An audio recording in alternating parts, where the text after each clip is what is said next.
Brillanti Musicals kull nhar ta' ħamis fit-8:30 dejjem fuq One.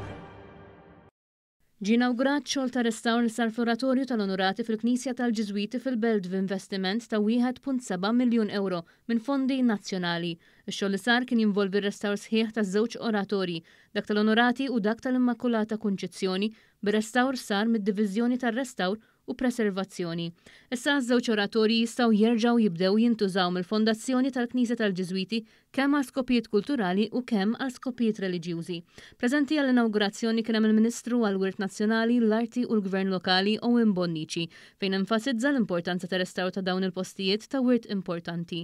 Saħaq li mill-2015 sal-lum, apparti mir-restawr tal-oratorji sar ukoll xogħol ta' restawr tal-bejt tal-koppla tal-kupletti ta' fuq il-kappelli, il-kampnar u r-restawr tal-faċċati tal-Knisja fi triq il-Merkanti, triq l-Arċisqof u triq San Pawl b'investiment għal darb'oħra ta' fondi nazzjonali.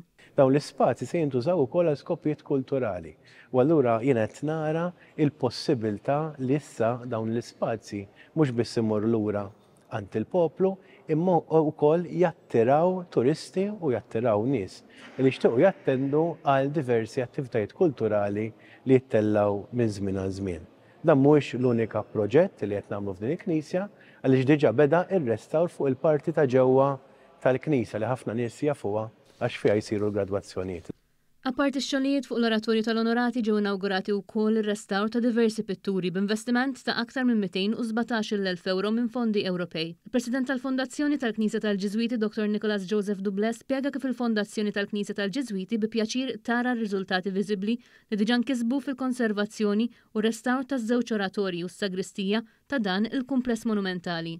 Huwa ta' pjaċir kbir għalija li llum qed inroddu lura lill-poplu Malti spazju ieħor importanti fil-qalba tal-Belt Valletta, dan l-oratorju msejjaħ tal-Onorati.